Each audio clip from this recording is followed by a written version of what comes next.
We are in the convention hall and trying to find the New Jersey delegation place. So I'm just going to show you around. This is the Wells Fargo Center. We just went through Secret Service security. We charge the batteries, external battery chargers and stuff. And I'm here with my roommate Richard. Hey, how you doing? I'm Rich And a campaign lawyer, or at least someone who helped the campaign. Absolutely. With law regarding petitions and all this stuff. That's correct. So, say your name. Brett Brugach. Right. Okay. Oh yes. And Diane. Diane. Yep. Yes, Diane. So we're all trying to find our New Jersey delegation. I'm showing people. They're all in pieces. I see them coming in. I'm waiting for my roommate. But we have a definitive. But we have a definitive place to sit. Yes. I'm sure we So do. We And I do. think I the was Bernie told we people should do, stay and I was together. told it wasn't too close to the floor. Oh really? Yeah, I think we're a little bit higher up. National Education All Bernie delegates or just us? New Jersey. No, I don't think it's split by Bernie and Hillary. It's split by state. And you have to go. Okay. I sat through an hour and a half. So here we have. You can see. What's over here? Ken Rudin Political Junkie. Are you Ken Rudin? I am. I am actually a fan of yours. Oh. My name is Jeff Epstein. I've been listening to you for a while. It was one of the biggest disappointments I've had podcast-wise is your podcast going away. Well, you know, I have one for the last 3 years. I know I didn't know that. I honestly have not been following podcasts in general too much recently. Well, but it's the same bad jokes. Yeah, we have 137 episodes so far.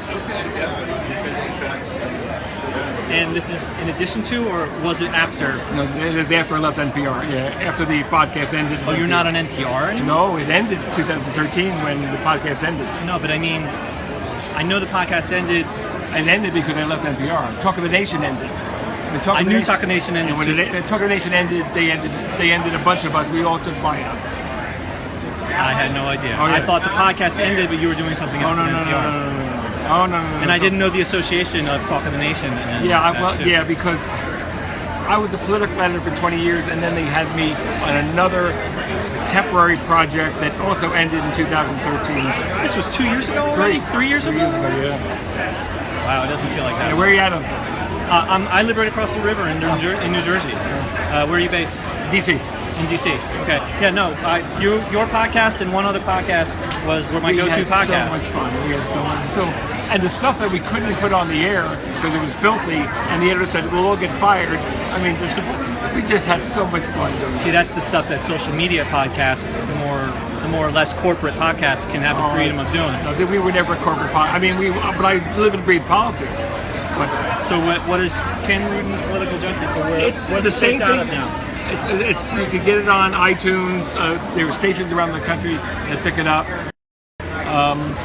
But this is this is now a personal. It's an independent private thing. Yeah, that's great. Well, can I ask you your opinion? Just some thoughts of the DNC with Bernie, and I'm a Bernie delegate from New Jersey. Just what are your thoughts? Did you see that Bernie speech to the delegates today? No, I didn't. Okay.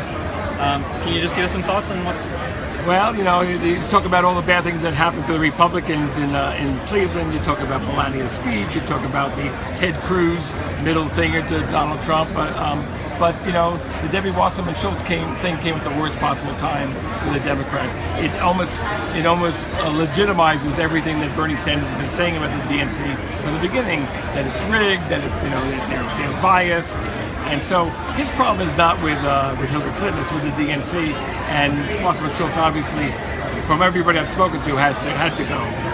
And do you find this to be a just reaction that she's quit?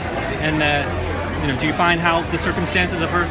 No, here's the thing that to me this. Obviously, I'm not leaving out. I know that now she has a job with the Hillary Clinton campaign. Well, that's the thing. To me, this is political tone deafness.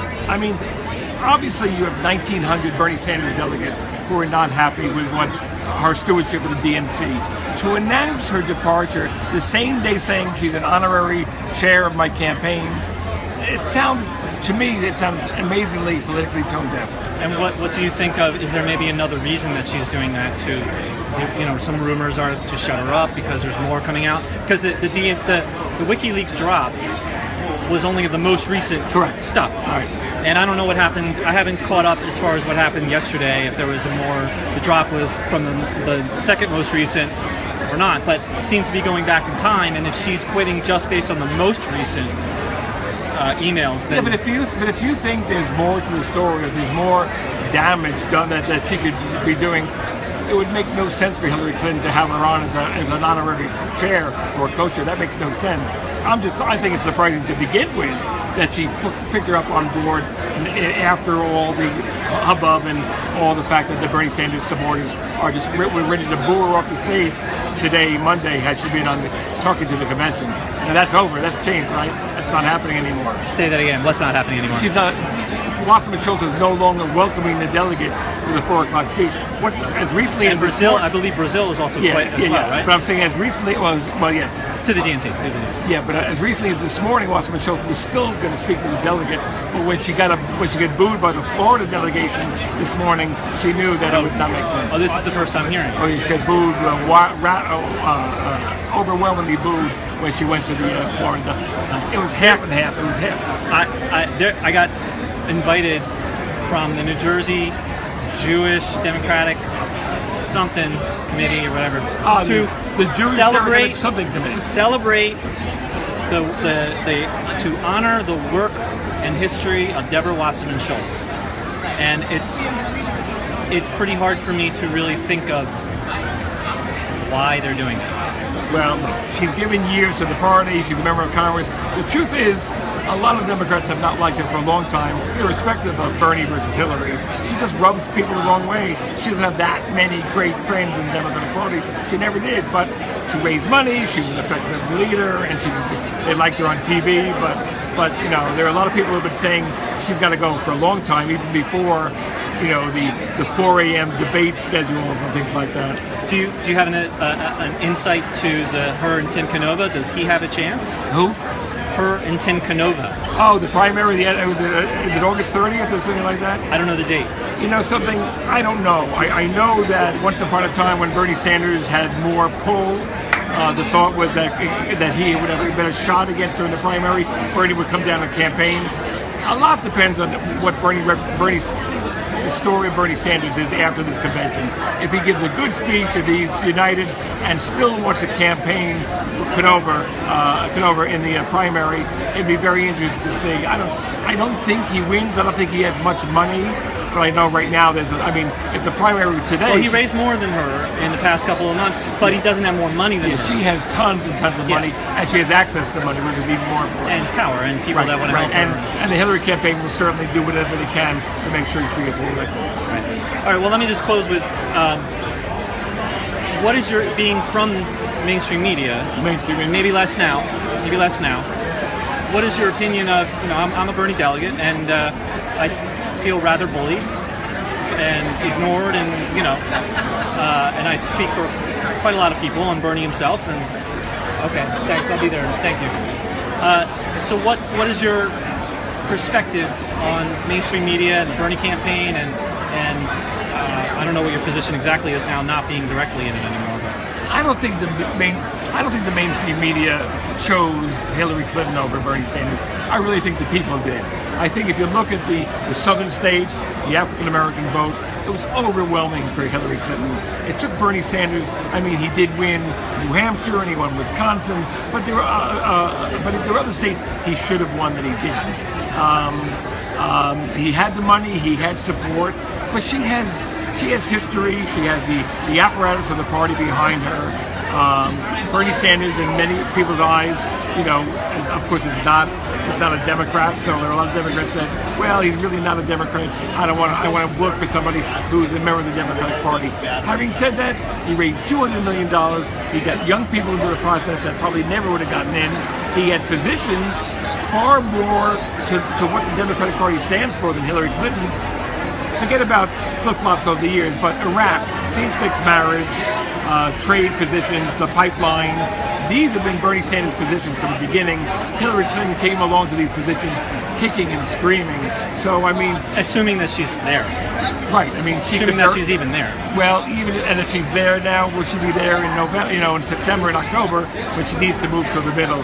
Tim Kaine is a pro-TPP candidate, and obviously, she could have picked Sherrod Brown and said, look, Sherrod Brown, I'm with you on trade, she picked Tim Kaine. So there are a lot of signals. Look, Tim Kaine is going to be a fine candidate. He's a strong candidate.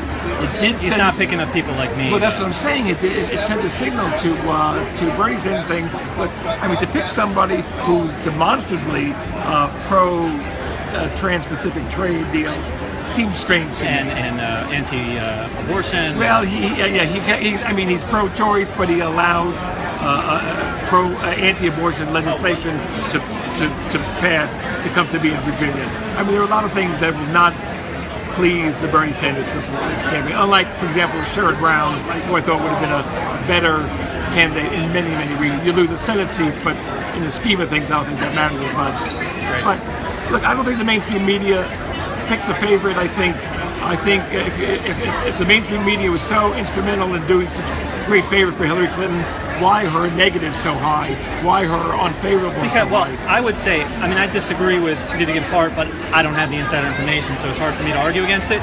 But I would say that why are her negatives so high? Because despite the favoritism, which may be negative against Bernie as opposed to lifting Hillary up, there is something obvious that there's a genuineness missing from what she's saying. Look, Despite Bernie, you knew his positions. He wore his heart on his sleeve. He was for X, Y, and Z from day one. Hillary Clinton was always, well, let me wait and think, let me wait and ponder. And also, I mean, whether you want to talk about the emails or not, or the server or not, the FBI director came out with a really, I think, a harsh conclusion that she was not forthright, and people see that. So is she? I mean, do the Democrats like her? Yes, they do like her. Do they want her on the nominee? I suspect the Democratic Party does want her as their nominee for president. Could she be more open, honest, forthcoming? Yes, and she often isn't, and that's what drives people nuts. right. All right. Well, I gave you a card. you did, and I'm recording you on Citizens Media TV on Facebook. So facebook.com/Citizens Media TV. So thank you very much. All right.